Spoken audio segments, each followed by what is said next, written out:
इस सरकार में तो एक ये तो तानाशाही सरकार है, बिल्कुल एक क्या है, कोई ना बोल रहे।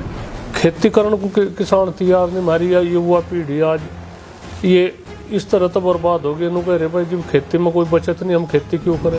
60-70 हज़ार रुपए की तनख्वाह ले रहा, क्या वो 50 रुपए किलो की चीनी नहीं खा सकता। 76 रुपए गेहूं का रेट था, 76 रुपए क्विंटल, 40 पैसे लीटर डीजल था। एक क्विंटल गेहूं में 200 लीटर डीजल आ जाता। हम नहीं हामी भरने के, गलत बात की हम नहीं हामी भरने के। कांग्रेस ने अपने कार्यकाल में बड़े बड़े वो देश इस तरह से इस देश की अर्थव्यवस्था उन्होंने संभाल के बना कर रखी। हवाई अड्डे इन्होंने बेच दिए, पेट्रोलियम इन्होंने बेच दिया, रेल इन्होंने बेच दी, लाल किला इन्होंने बेच दिया, उसमें तो इन्होंने सेंध लगा ली। आखिर को इतना इनका इतना बड़ा पेट ही नहीं का होगा कि भाई ये इन्हें इतने पैसे की जरूरत है। क्या ये विरोध इसलिए है कि सम्मान की लड़ाई हो रही है टिकैत बंधुओं में? नहीं, सम्मान भी है, सम्मान की क्या है, बस किसानों के सम्मान के साथ में छेड़छाड़ हो रही है, इसमें भी दो राह नहीं। आप किसी भी थाने में चले जाओ, कहीं भी चले जाओ, जो भाजपा का झंडा लगा के चल रहा तो वही कुछ कर सके, और किसी की कुछ हुआ ही नहीं। पश्चिम उत्तर प्रदेश के अंदर, खासकर पूरे उत्तर प्रदेश में इन्हीं तमाम सवालों को लेकर, किसानों के मुद्दों को लेकर आज हम पहुंचे हैं किसानों की राजधानी सिसौली, और यहाँ बात करेंगे किसान यूनियन राष्ट्रीय अध्यक्ष नरेश टिकैत जी इस वक्त हमारे साथ मौजूद हैं। नरेश जी, मैं आपका स्वागत करता हूँ। धन्यवाद। बढ़िया। नरेश टिकैत जी, लगातार हम देख रहे हैं पंचायतों की बात हो रही है, 28 तारीख भी दी गई है। मुजफ्फरनगर के अंदर अभी कई ऐसे कार्यक्रम हुए हैं जहाँ किसानों की बात हुई है। अब सरकार जब वायदे कर रही है तो दिक्कत क्या हो रही है? नहीं, कौन सा वादा कर रही सरकार? एक वादा बताओ तो कौन सा वादा करे और कौन सा पूरा कर दिया? एक भी तो बताओ भाई। ये ना थोड़ा हवा में कुछ वायदे हुए होंगे तभी दिल्ली से किसान वापस आए। नहीं, 15 दिन का पेमेंट, गन्ने के भुगतान को लेकर जो बातें आप कर रहे हैं लगातार, क्या कोई वायदा सरकार पूरा नहीं कर रही है? भाई गन्ने के भुगतान की बात है। बजाज शुगर है, बजाज शुगर मिल, शायद 16 मिल है इनके। मोदी नगर है, 2 फैक्ट्री मोदी नगर की है, श्यामली की है, 3 फैक्ट्री श्यामली की, उसमें एक बजाज की भी है, एक श्यामली सरसादी लाल वो दिखे, एक उसमें है पूर्ण में जी। तो पिछले साल का भी पेमेंट रुक रहा, तो आखिर को किसान के साथ इतनी जायज़ती क्यों हो रही है? हमारी कुछ नहीं बात है ना, हमें किसी पार्टी की वो है बातचीत। आंदोलन तो रहे हमेशा, कोई से भी सरकार रही, समझौते हो गए, बातचीत खत्म हुई, किसी में आश्वासन दिया, किसी में समझौते हो गए। इस सरकार में तो एक ये तो तानाशाही सरकार है, बिल्कुल एक क्या है, कोई ना बोल रहे। मतलब इस तरह की थोड़ा ही हुआ है। ये तो बिल्कुल अंग्रेजों को भी उन्हें भी माफ़ करगी। लेकिन टिकैत साहब, सवाल ये है कि जिस सरकार को आप तानाशाह बता रहे हैं, अंग्रेज़ों को भी माफ़ करके बता रहे, तो इससे पहले भी सरकारें रही हैं, धरना प्रदर्शन आपके पिताजी भी करते रहे हैं, तो ऐसा नहीं है कि पिछली सरकारों में किसान बहुत मालामाल हुआ है? नहीं, मालामाल तो नहीं हुआ, बिल्कुल इसमें तो दो राय नहीं कोई, पर किसान की हालत ठीक रही। बसपा की सरकार हो, उसमें भी 5 साल में शायद उन्होंने एक बार को 40 रुपये बढ़ाए, फिर 20 रुपये बढ़ाए, कुछ बढ़ाए। तो किसान को जैसा गन्ने की बेल्ट है, किसान को सिवा गन्ने था और कुछ नहीं दिखता। गन्ने की है, बिजली की है बातचीत, क्या करे किसान? हम यही चाह रहे भाई, बातचीत सुने। किसान की इतनी हालत खराब होगी, खेती करने को किसान तैयार नहीं, हमारी या युवा पीढ़ी आज ये इस तरह तो बर्बाद हो गई। कह रहे भाई जब खेती में कोई बचत नहीं, हम खेती क्यों करें? खेती घाटे का सौदा हो रही।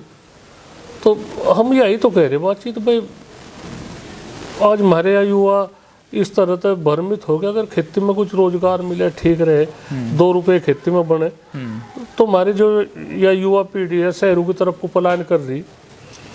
आज शहर इतने ओवरलोड हो गए, इतना बोझा नहीं झेल पाने का शहर। लेकिन चौधरी साहब, एक बात बताइए, इसके लिए सिर्फ सरकार को दोषी ठहराना कितना जायज़ है? आप ये नहीं बताते हैं कि देखिए, पहले खेती जो है, घर में इतने पशु होते थे, उनके गोबर का खाद का इस्तेमाल होता था, नेचुरल फार्मिंग होती थी, दवाइयों का इस्तेमाल इतना नहीं होता था, बैल से खेती होती थी, उसमें इतना मतलब खर्च नहीं होता था। लेकिन आज खेती में खर्च भी तो बढ़ रहा है, तो क्या इसके लिए सरकार को जिम्मेदार ठहरा दो? इतनी दवाइयाँ आप लोग डाल रहे हैं खेतों में। एक तो बताओ, सरकार की नीति तो है, सरकार नई नई नीति लावे, किस तरह से दूध का उत्पादन बढ़ाओ,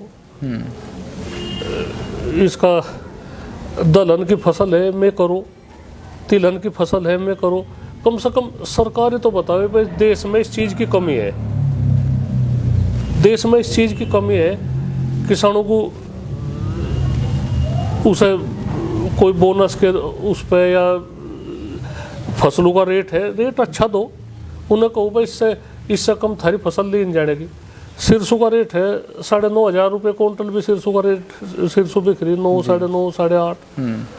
तो क्या सरकार 7, 7,500 रुपये क्विंटल फिक्स रेट नहीं कर सकती? हम ऐसी वो नहीं है बात, हम जो हमारे साथ मिल बैठ कर बात करें। एक तेल है, तेल एक मजदूर तो लगाएगा, राष्ट्रपति तक तेल का इस्तेमाल हो। हम नहीं चाहते तेल इतना महंगा हो।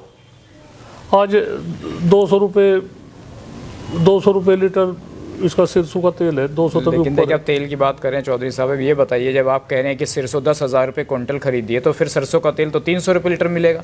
सरकार यही तो कहती है अगर गन्ना 500 कर देंगे तो चीनी 60 चली जाएगी। तो आप तो किसान हैं, खा लेंगे, लेकिन शहर में जो आम वर्ग रहता है, हर आदमी तो किसान नहीं है, उसको महंगाई की मार झेलनी पड़ेगी। एक तो बताओ, तो बैलेंस तो सरकार को बनाना पड़ेगा ना सर। नहीं, सरकार को इतना बैलेंस, इतना क्यों फर्क रखे? आखिर के कोई 60-70 हज़ार रुपये की तनख्वाह ले रहा, क्या वो 50 रुपये किलो की चीनी नहीं खा सकता?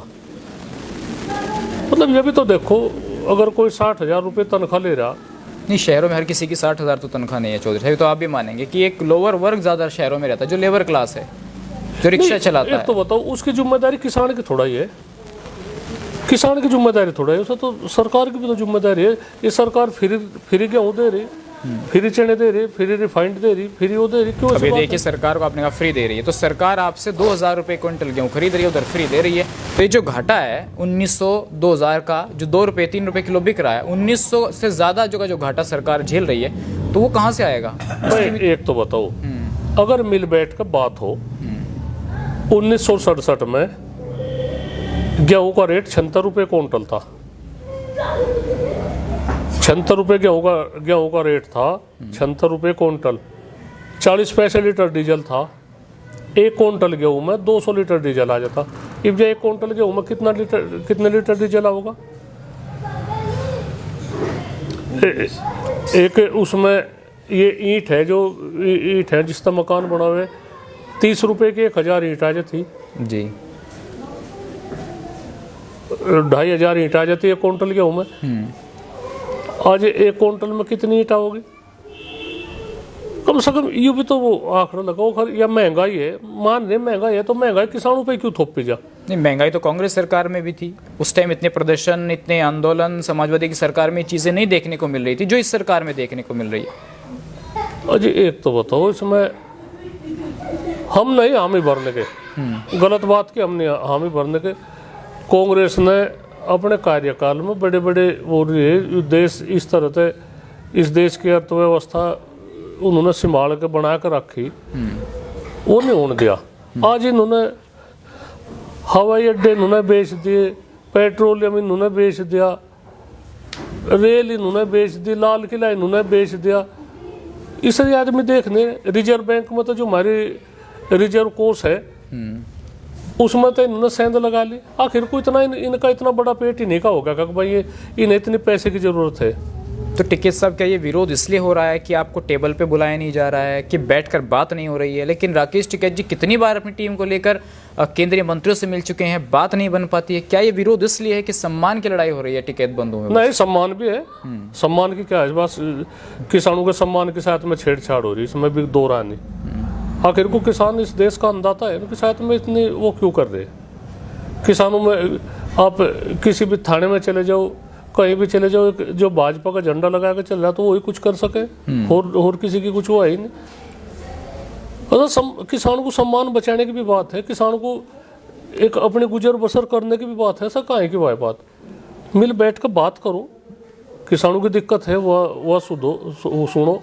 सरकार के आखिर को सरकार के सामने कुछ ऐसी दिक्कत है तो उसकी हमें बताओ, हमारे लायक जो कुछ हमने सरकार बनवा रखी, असम ने वोट दे रखी, इसमें कोई वो नहीं है।